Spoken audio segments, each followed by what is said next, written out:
My girlfriend, Jessica Hayes, and I had been together for 7 years. We were practically engaged, but she wouldn't let me touch her. She said I only wanted her for sex and didn't respect her. She even stormed out over it. The irony is, on the very night I was tearing the city apart looking for her, she was at some downtown bar with her best friend, trashing me as the villain, getting wasted, and ending up in bed with a dark, brooding, alpha male CEO. She didn't mention the word respect once during that encounter. The next morning, she just quietly gathered her things and left, showing a meekness I'd never seen. Later, the two of them got together in a whirlwind romance, and my story ended with me, the toxic ex, freezing to death under a bridge. It was only after I died that I found out the truth. I was just a supporting character in a cliché billionaire romance novel, a villain whose tragic end was supposed to make the main character's love story shine. Seriously, what exactly did I do that was so toxic? Fine, if I can't shake the label, I might as well live up to it. But now that I'm actually playing the villain, Jessica, why are you the one crying? A rude awakening, Nathan. Is that all you ever think about? The one thing between your legs? My girlfriend, Jessica Hayes, was screaming, her voice cracking with sobs, as if I'd committed some unforgivable crime. Am I just a tool to you? Something you use to blow off steam? Where's the respect in that, Nathan? Where? Jess, The world was spinning, a dizzying sense of déjà vu washing over me. It felt like I'd been hit by a sledgehammer as a flood of memories poured into my brain. The words I wanted to say to stop her were caught in my throat, lost in the vertigo. Enough, she shrieked. I don't want to hear any more of your disgusting excuses. Lauren was right all along. You don't love me. You just love my body. You're disgusting. Weeping, she turned and left, slamming the door so hard the frame shook, a final punctuation mark on her rage. She never noticed that the man who should have been reaching out to her was clutching his head, fighting a skull-splitting headache. Tears fell silently from my eyes, a farewell to 7 years of love and a tribute to my cruel fate. The awakening of my past life memories and the new information in my head labeled a narrative stopped me from trying to save us. After all, how could a supporting character ever stop the female lead from running toward her destiny? I was the bad guy, a real piece of work. I met Jessica, a sweet, somewhat clueless girl, in college, and from that moment on, my life plans were built around her. After graduation, I busted my ass at a small tech firm, working my way up to team lead and taking on freelance projects on the side. Every extra hour, every line of code, was to save up enough for a down payment so I could finally marry her. I never cheated. I never laid a hand on her. I didn't have any secret addictions. But I knew I was the villain, because as our love deepened, I couldn't help but suggest taking our relationship to the next level. Not because I saw her as an object, as she claimed, but because we were talking about marriage. We'd even picked out a neighborhood for our future home. For two adults in love, it seemed like the natural next step. This time, however, I had apparently crossed a line. She left and went out with her best friend, Lauren Vance. They ended up at a trendy bar I'd never been to, a place I'd never think to look for her, where they drank cocktails and she vented about how her Neanderthal boyfriend didn't respect her. Then, completely drunk, Jessica stumbled into a devastatingly handsome man. His aura was intense, brooding, and screamed old money. As a way of getting back at me, she went with him to a hotel. After a wild night, she slipped out in a panic. The twist? When she got to her job at Blackwood Enterprises the next day, she discovered that the man from her one-night stand was none other than the new CEO, flown in from the New York head office, the one and only Damian Blackwood. She recognized him, and he recognized her. Though nothing was said in that first meeting, the spark of their fated romance made Jessica's heart skip a beat. After that, it was a classic story. He pursued, she resisted. In the end, she couldn't escape. She was his sweet, innocent prize. He was her powerful protector. Their love blossomed through a series of misunderstandings and a dramatic push and pull. Eventually, due to his family's disapproval, Jessica discovered she was pregnant and fled to London. Damien, finally realizing the depth of his feelings, called off his arranged engagement to the Rossi family heiress and chased after her. And so, the star-crossed lovers were finally united. Jessica became the pampered Mrs. Blackwood. She gave him 2 children. The first, a daughter, was just like her, kind-hearted sweet, and fiercely passionate. The second, a son, was a genius just like his father, brilliant and calculating. Damien was even jealous of the attention his hacker prodigy son got from Jessica. But what could he do? He adored his wife, so he had to put up with it. And me? What happened to me in this story? Oh, right. I was the toxic ex who hurt Jessica. Early in their story, Damien's revenge was swift and brutal, being publicly humiliated by Jessica and Damien time and time again, just to prove what a blind fool I'd been, was the least of it. My personal projects failed, I was blacklisted from the tech industry, and even the company I worked for was dragged down with me. I was jumped by thugs in an alley. My bank loans were mysteriously called in. Hunted by a relentless, unseen force, I was left with nothing. My story ended with me freezing to death under a bridge. That was my punishment for being the villain. Heh, I'm the villain, I muttered, the laughter bubbling up from my chest. Ha ha ha. The toxic ex-boyfriend whose only purpose is to die to make the billionaire and his damsel feel better about themselves. Ha ha. My head was pounding, but my laughter was manic. Because I had died and come back, I could now see the world for what it was, a billionaire romance novel. And my purpose? I was the punching bag, the stepping stone for Jessica and Damien's love story, destined for a tragic exit to atone for my sins. Fine, just fine, I snarled. Then I'll give you what you want.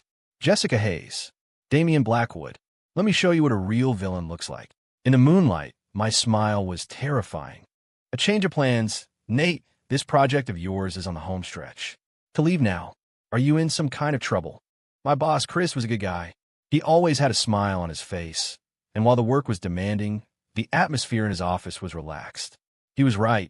Our project was nearing client delivery, and, as the team lead, my resignation was completely out of line. But if I stayed, the trouble would be far, far worse. Once Damien Blackwood, that lawless tyrant, made things official with Jessica, he would turn the full force of his revenge on me, her toxic ex. Chris's small company would be caught in the crossfire. Forget the project. The entire business would be destroyed. In my past life, Chris lost everything. He ended his life by jumping from the roof of his office building. As he stood there in the wind, I'm sure he cursed my name for bringing such disaster upon him. Chris must have sensed I was holding something back. After trying and failing to get me to stay, he accepted my resignation. Being a small startup, the offboarding process was quick. I was officially severed from the company by lunchtime. Time was of the essence. In my last life, I lost because I was naive, ambushed by a calculating enemy. I lost because I gambled on Jessica having a conscience, and on that monster, Damien Blackwood, having a shred of humanity. This time, I had to move fast, gather all my resources, and avoid any early confrontation. It was the only way to escape my fate and get my revenge. That afternoon, while I was packing my personal belongings at my apartment, I got a message from a friend I'd hired for a job. Jessica hadn't blocked me.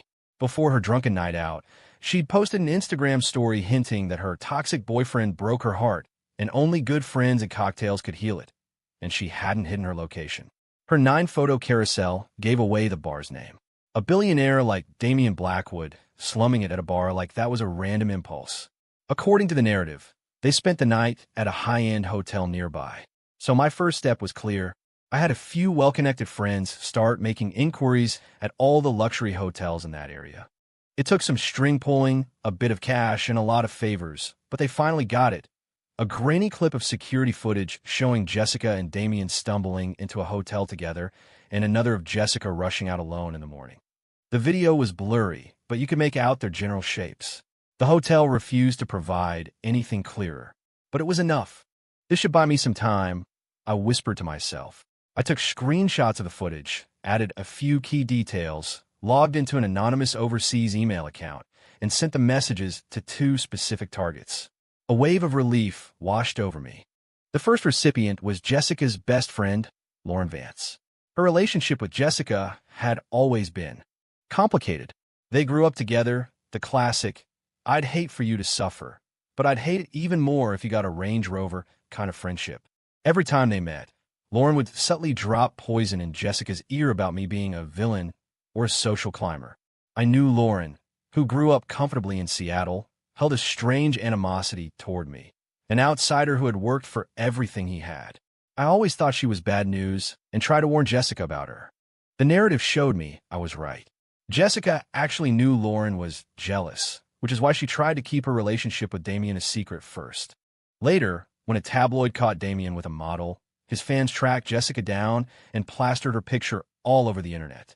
That's when Lauren found out her bestie had traded her toxic ex for a billionaire. On the surface, she remained a supportive friend, but behind the scenes, she tried everything to break them up, even attempting to seduce Damien herself.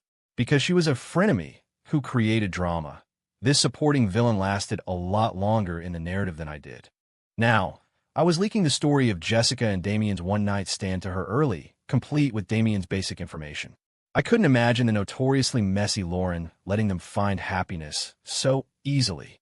The second recipient was Damien Blackwood's fiancée, Isabella Rossi.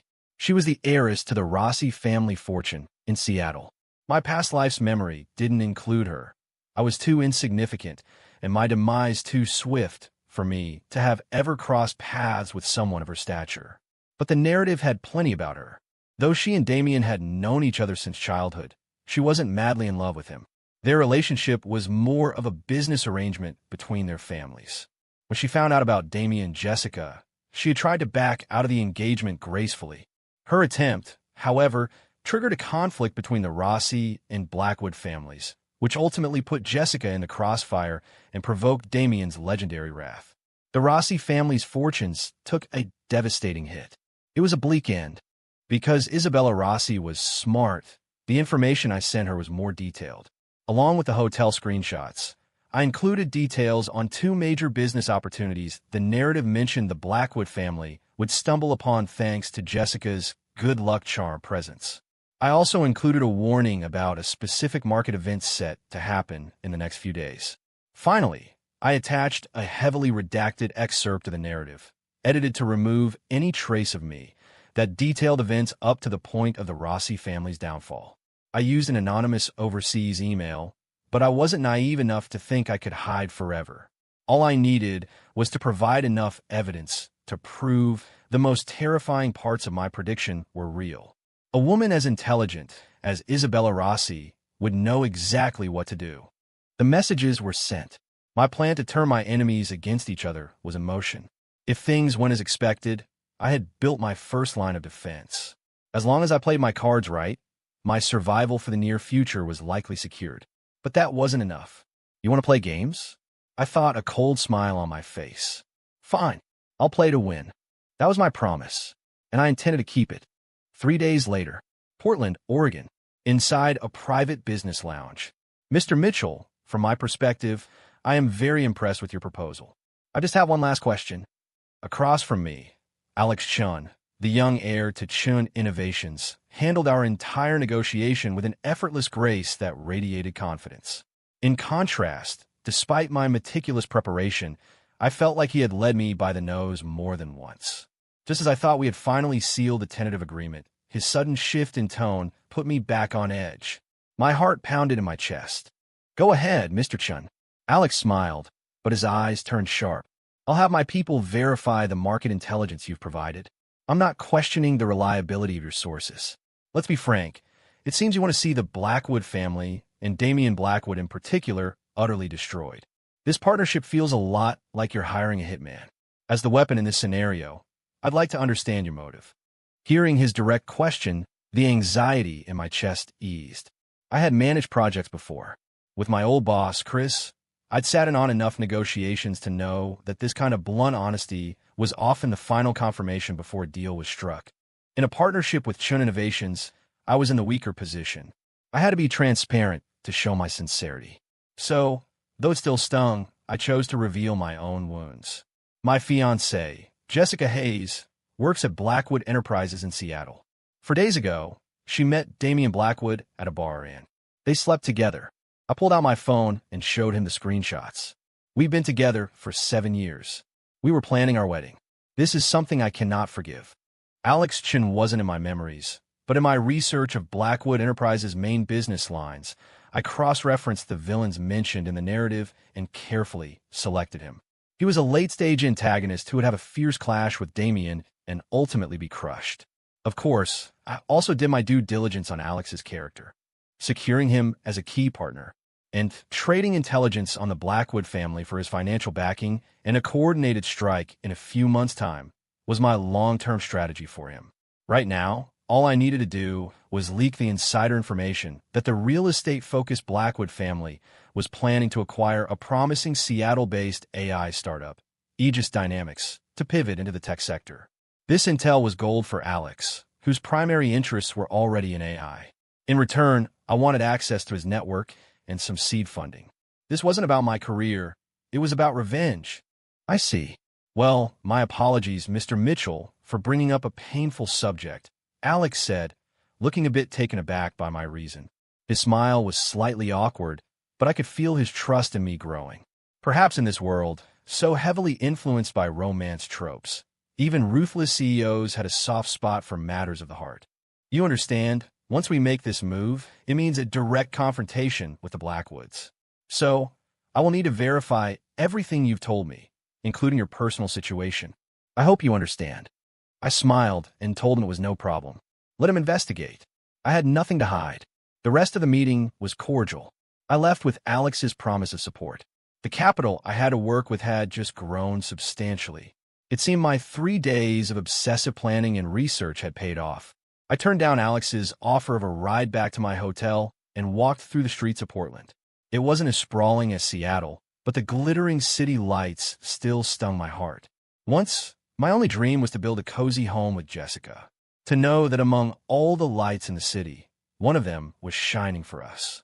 That was all I wanted. For that goal, I had worked diligently and lived responsibly. I couldn't comprehend how I had become the villain. Just like I couldn't understand how my dream had shattered, or if I would ever be able to dream it again. 7 years, and a death. It was impossible not to feel the pain. But the fire in my heart, the one named revenge, had grown hotter with each passing day since my rebirth. If a stable, happy life was no longer in the cards for me, then I would gladly burn your perfect little world to the ground, Jessica. And I'd take your precious CEO with you. Would I feel empty after it was all over? Fearful. I'd worry about that later. BZZZT. BZZZT. My phone vibrated. A text from Jessica. Nathan, I am so done with your disrespect. You haven't even tried to apologize. I don't think there's any point in continuing this. Let's just end it. Breaking up is for the best. I've already packed my important things. Don't contact me again. A cold smirk touched my lips. To avoid tipping her off, I had only packed my most essential items before leaving our Seattle apartment. This text told me everything. Not only did she have no idea I was already making moves against her and Damien, but she didn't even know I had left town before she did. I hadn't been exposed. That was good. But at the same time, a deeper sense of sorrow washed over me. According to the narrative, by now she had already slept with Damien, had her meet cute at the office, and was well into the push-and-pull phase of their whirlwind romance. Right? After 7 years together, me wanting to take the next step was disrespectful. But she could throw away her first time on a stranger out of spite and feel nothing but excitement when her billionaire boss aggressively pursued her. The hypocrisy was staggering. I felt sick thinking about the 7 years and the death I had wasted. BZZZT. BZZZT. My phone vibrated again. A text from Jessica's best friend, Lauren. Nate, Jess moved in with me. She seems really mad at you. Seriously, what's your problem? Why are you in such a hurry? You have to be patient with girls. She's a slow burn. You can't rush her. By the way, I saw her getting pretty close with that new CEO at her company, Damien Blackwood. You better watch out, or a great girl like Jess is going to slip through your fingers. Her tone was friendlier than it had ever been. But this message was far more interesting than Jessica's. First, Lauren must have found out more about Damien. In my initial email, I had deliberately left out his name, a small piece of bait. Seeing his name here meant she had taken the bait and was now in the game. Second, she had no idea I was the one who sent her the anonymous tip. Otherwise, she wouldn't be telling me where Jessica was staying and what her relationship status was. And third, she was already trying to sabotage Jessica and Damien. Telling me about Damien was a clear attempt to get me to keep a tighter leash on Jessica. I had just used her as a weapon against them, and now she was trying to use me for the same purpose. Hilarious. Absolutely hilarious. I smiled and texted her back, frowny face Lauren. I'm out of town on a business trip for a few days. Can you keep an eye on Jess for me? You know I can't live without her. I'll treat you to a nice dinner when I get back. Thanks a million. Lauren replied with an okay emoji. The mantis stalks the cicada, unaware of the oriole behind. I bet Lauren never dreamed that the cicada she was trying to trap was another hunter in disguise. But this was just the beginning. I would move step by step, piece by piece, to prepare a final farewell for the ones who had wronged me, long before the narrative reached its climax. The coming storm. The narrative told me that Jessica's running away pregnant plot point happened 6 months after her first night with Damien. That meant, if all went according to the original script, I had 6 months to prepare. Of course, if I made any drastic moves, I could accelerate the timeline. I had to be careful, coordinate my progress, and step on my preparations.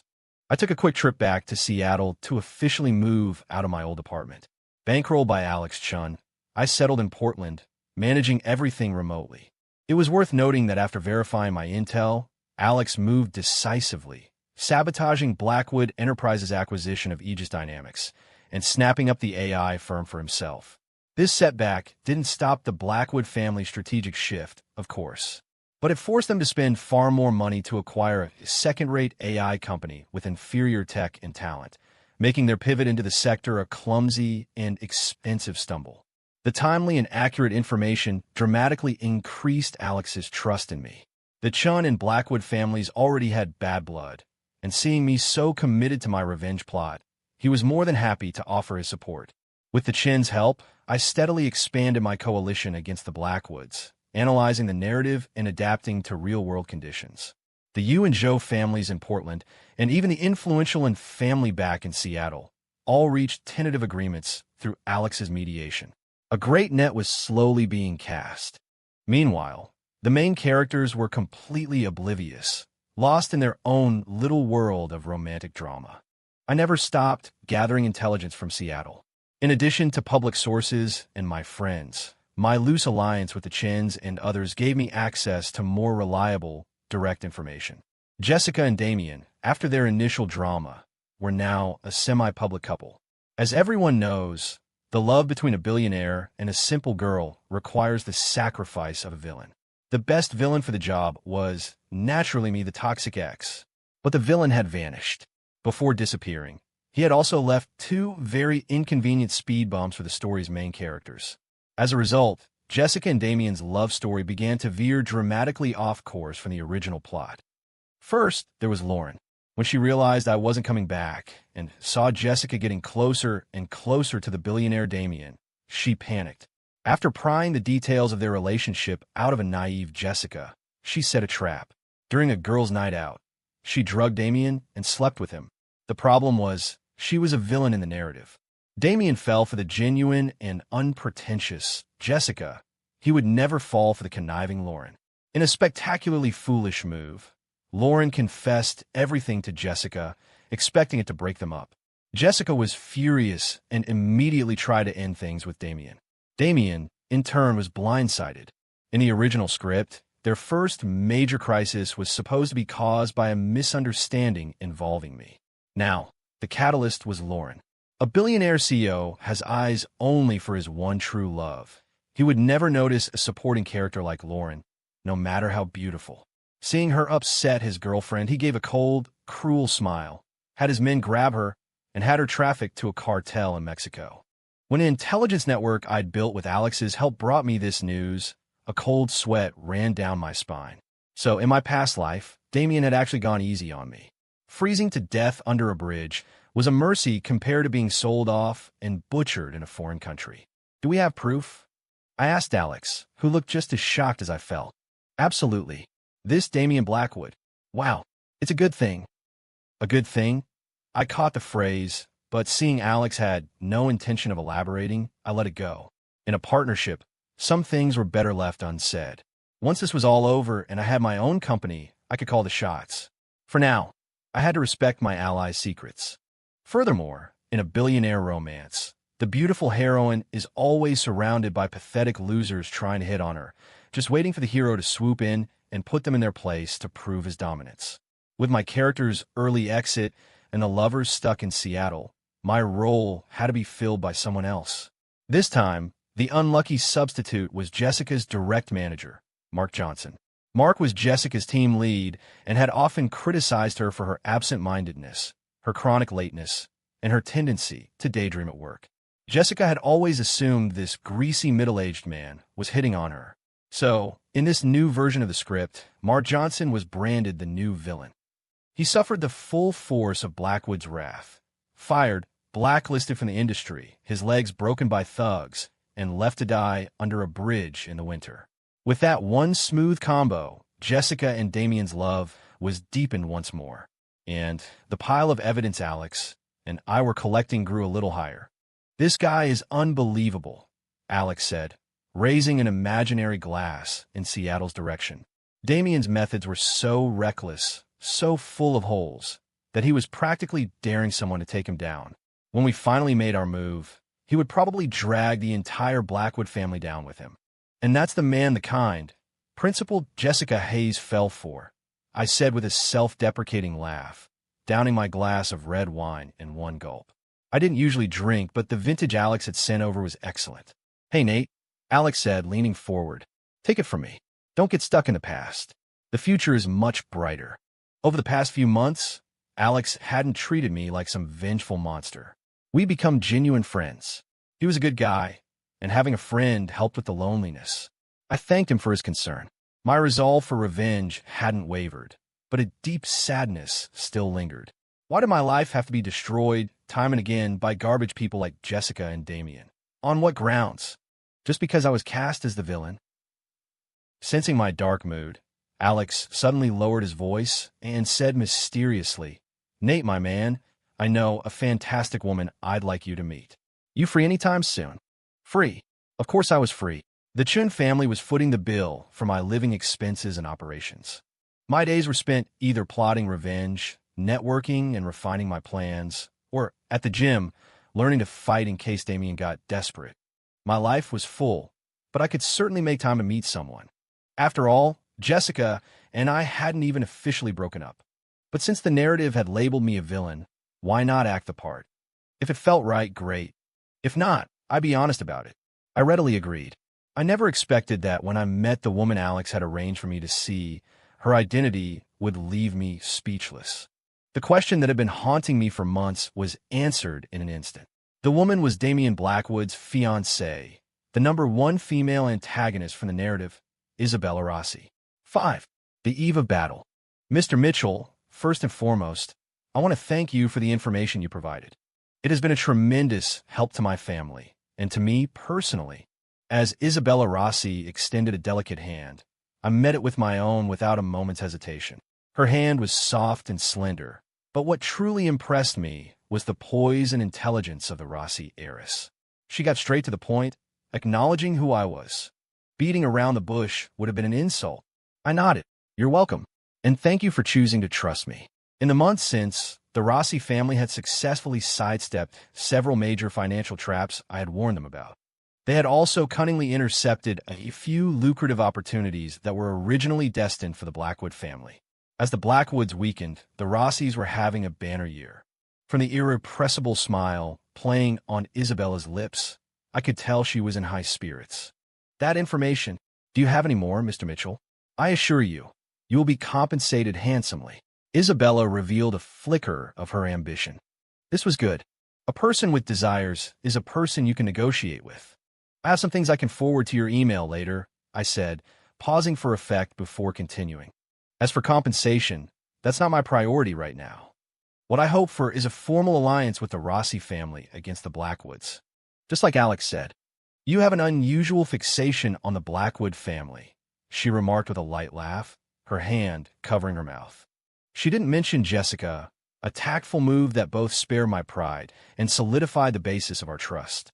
Then she asked, "So, Mr. Mitchell, what are your plans for the next phase? Or rather, how exactly do you intend to deliver the killing blow to the Blackwoods?" Until now, I'd been hesitant about the Rossi family's commitment. They had used my intelligence to their advantage, but hadn't made a public break with Damien. It felt a bit like they were happy to take my help while keeping their options open. But now, seeing her here, her tone and timing made it clear. She wanted blood too. In fact, much of the support Alex had given me was likely at her direction. With that understanding, I decided to be completely open. I'm planning a multi-pronged attack. In business, you need 5 things: human resources, capital, supply chain, public policy, and technology. Over the past few months, with the help of the Chins and our other partners, I've developed strategies to target each of these pillars. Some pieces are already in place. Others are still in motion. When the time is right, the funeral march for the Blackwood family will begin. Of course, with the Rossi family's help, it will be much more effective. The right time? What are you waiting for? Isabella asked, her curiosity piqued. I looked at her seriously. I'm waiting for Jessica to run off pregnant. My bluntness caught her off guard, and she burst out laughing. The sight of her, radiant and amused, was momentarily dazzling. Jessica gets pregnant on the first try. It's a classic billionaire romance trope, isn't it? My plan was to make a move on Damien's father, the head of the Blackwood family. According to the narrative, the patriarch had a mistress and an illegitimate son. Jessica's pregnancy would create an explosive variable in the Blackwood-Rossi engagement. If his mistress found out about the mess Damien had made, she would have all the leverage she needed to challenge the current Mrs. Blackwood. Chaos would erupt within the Blackwood family. Mrs. Blackwood would redirect her fury onto Jessica, and the girl would have no choice but to run. The plan was simple and had a high chance of success. It doesn't have to be that complicated, Isabella said, her beautiful eyes sparkling with appreciation and excitement. When you're ready, I'll just go and officially break off the engagement. She smiled. Whatever help you need, just tell Alex. He's my cousin, you know. That was one detail I had not been aware of. Seeing my surprise, Isabella extended her hand to me again, her voice full of playful teasing. Brave, smart, and a complete gentleman. Spends all his time either plotting corporate takeovers or at the gym. I really don't know why Jessica Hayes ever thought you were the villain. Haha.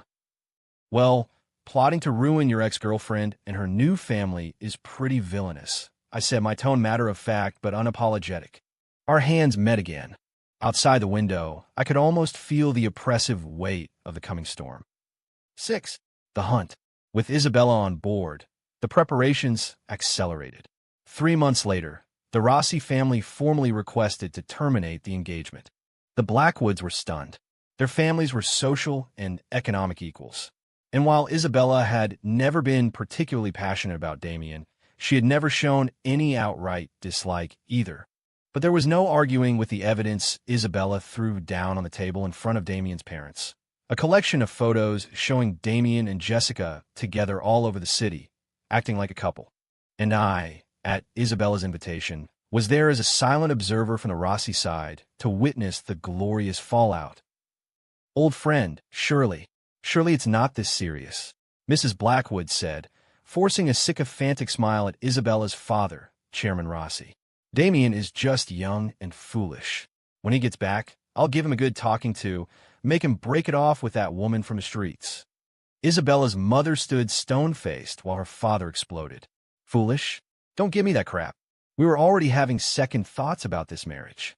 If it wasn't for the fact that my Isabella grew up with that little punk, we would have called this off years ago. He pulls this kind of stunt before they're even married. He's slapping my family in the face. Please calm down. I will not calm down.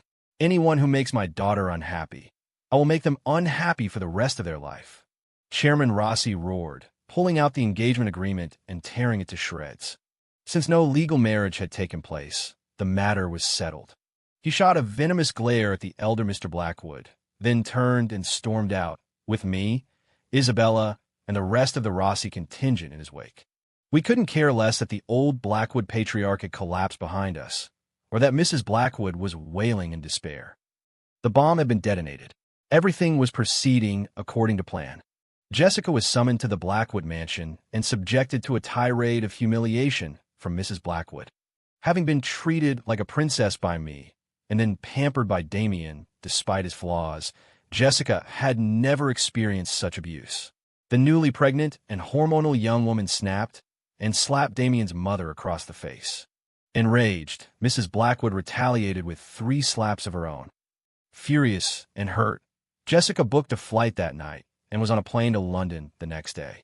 For some reason, I felt that if she'd waited a couple of weeks, endured a bit more suffering, it would have been far more devastating for Damien when he finally came to her rescue. But no matter. When Damien discovered his fiancée-to-be had fled the country, he panicked and bought the next ticket to London.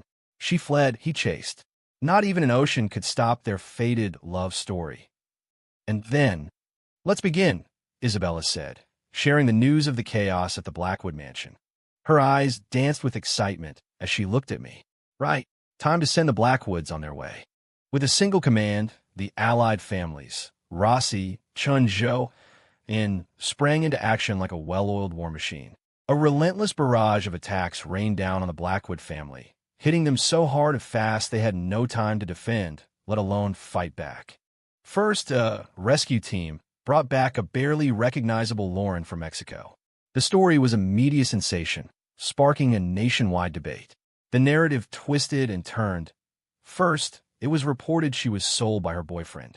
Then, a correction revealed she was betrayed by her best friend's new billionaire lover. Suddenly, Damien Blackwood and Jessica Hayes were at the center of a media firestorm. The Blackwood family frantically tried to bury the story, but it was too explosive, touching on too many hot-button issues. The hashtag trended for days.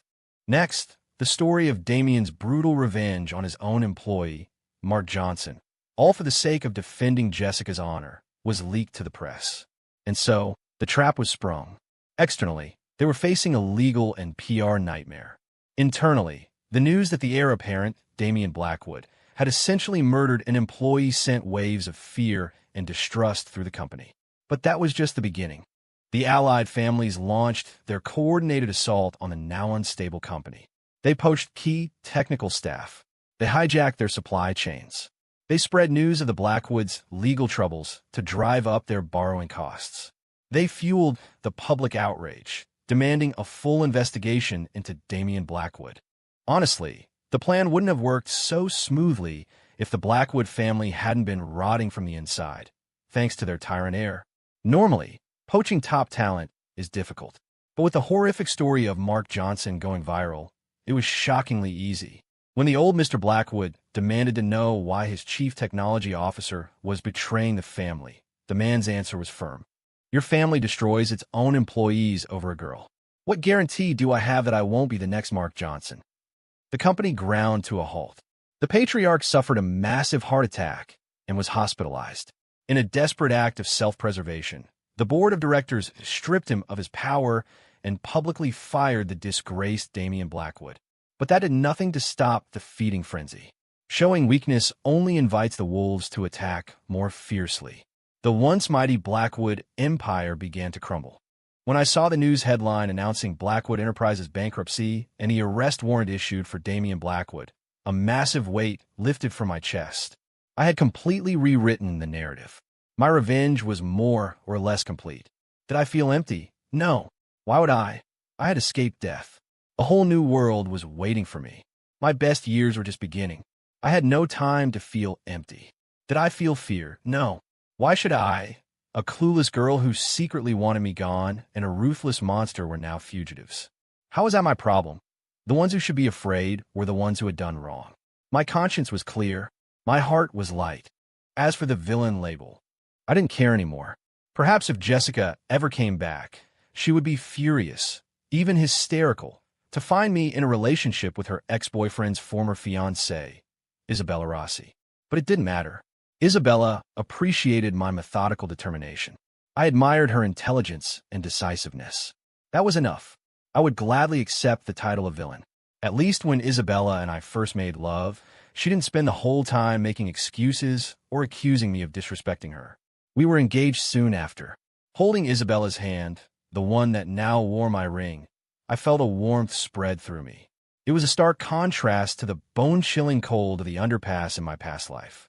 Among all the city's lights, one was finally shining for me. After my revenge was complete, I moved my parents to Seattle. They both adored their future daughter-in-law, Isabella. I also went back to my old company, this time as an investor and partner to my old boss, Chris. My former colleagues were stunned to see me return in such a different capacity, and they all congratulated me on my success. A few of my closest friends pulled me aside. Dude, what on earth did you do to land the Rossi heiress? I became the villain, I answered with absolute conviction. 2 years passed in a blur. Isabella and I got married and had our first child. Our home was a happy one, built on communication and mutual respect. Our parents had even come to an agreement. Our firstborn would take my last name, Mitchell, and the next would take hers, Rossi. Seeing my in-laws beaming with pride and watching Isabella blush as she held our baby filled me with a quiet joy. Just when I thought the narrative had faded from my life for good, a person I never expected to see again appeared near our house, acting suspiciously. When a neighborhood security patrol confronted her, she let out a blood-curdling scream. "Nathan, I need to see Nathan Mitchell." "What's going on?" Isabella asked, startled. I had instinctively moved to shield her. I recognized the raw, desperate voice. I quickly told Isabella to take the baby back inside and promised I would explain everything later. "Good afternoon, Mr. Mitchell," the head of security said. This woman was trying to sneak into the community. We apprehended her immediately. We sincerely apologize for any disturbance. Security in our gated community was top-notch, with cameras and facial recognition at every entrance. Trying to sneak in was a fool's errand. I felt a strange pity for the Jessica who had returned from London, completely out of touch with the world. "Hey, she has a knife," another guard shouted. "She was definitely up to no good. Call the police now." The guards confiscated a gleaming fruit knife from the waist of the disheveled, beggar-like Jessica. Losing her weapon, she let out another heart-wrenching wail. "Nathan, why did you do this to me, you monster?" "Just because I felt you didn't respect me. I went looking for my own happiness. Why did you have to destroy it? You took everything from me. My sweet daughter, my genius son, my powerful husband. Give them back to me. Give them back." Had she been reborn too? And had the bleak reality of this new life driven her insane? I didn't know what had happened to her, but she was clearly too far gone for a rational conversation. I helped the guards make the 911 call and turned to leave. Seeing my complete lack of interest, a flicker of clarity seemed to return her eyes. She burst into tears. "Nate, I was wrong. Come back. Please forgive me. I admit I was too hard on you." But it was Lauren and my parents. They were always in my ear, telling me to keep looking, that I deserved better. I see now, after everything, that what worked for you is what's best. I know I was wrong. Nate, I really did love you. You can't just leave me like this. Her confession reached my ears, but I felt nothing. Not a ripple of emotion. I had always known the truth behind her excuses. Her criticism and her betrayal weren't about respect. They were about her holding out for a better offer. She decided that my pain was a small price to pay for her ambition. Yes, I had once loved her deeply. Losing that love left a void in my soul, left me scarred. But the right person can fill that void, can heal those wounds. Hearing the distant wail of sirens, my only thought was of getting home quickly so my wife wouldn't worry. As for Jessica's desperate sobs and confessions, they were nothing more than the buzz of a summer insect. What else would you expect from a villain? I later heard from the police that Jessica had been deported from the UK. After the Blackwood family collapsed, she and Damien were stranded there. A billionaire CEO is powerful when he has a company. Without it, he's just another guy with an attitude. In the dog-eat-dog world of London's underworld, Damien got caught up in gang violence and was killed. Jessica, left with dwindling funds, quickly fell into poverty. But that's when it happened. She apparently awakened her past life's memories. The police just thought she was crazy. In that other life, she was Damien's pampered wife, with 2 beautiful children. In this life, the Blackwood family was gone, Damien was dead, and the children she was carrying were lost in the trauma of his death. The immense gap between those 2 realities shattered her mind. After being deported back to the U.S., in a state of fractured sanity, she came to a single conclusion. The villain who refused to follow the script and die, was the sole author of her tragedy. So she came with a fruit knife to kill me and put the story back on its proper course. According to the police report, her condition was severe. She would likely spend the rest of her life in a psychiatric hospital. I shared the full story with Isabella immediately. She narrowed her lovely eyes and snuggled into my arms. "It's all so tragic," she murmured. "Honestly, you were such a catch back then. All that talk about disrespect. It sounds more like she was window shopping, don't you think? If she really cared that much about respect, how could she have decided Damien was her soulmate so quickly? She was still looking out for me, making sure I wouldn't feel a shred of pity." I pulled her closer, reassuring her. "Don't worry, my love. I'm not that foolish." Her standards were flexible, which means the standards themselves were never the point. The person they were applied to was. The moment she chose Damien, we were over. A home should be built on certainty, not on constantly looking for a better ride. Hearing this, Isabella stood on her toes and kissed my cheek, her face flushing. Well, I for one am glad she was so reckless. If she hadn't messed up so badly, I never would have met my wonderful husband. I held my wife, basking in the certainty and happiness that filled my heart. As for Jessica, in my past life, she and Damien had all the power. This life, I was the one pulling the strings from the shadows. It was just karma. Any connection we once had was severed the day she left. I had no intention of ever visiting her. After all, why would I waste my time on a madwoman? I'm the villain, and my smart, beautiful wife is waiting for me at home. My wonderful new life has just begun. I have no intention of lingering in the darkness of the past.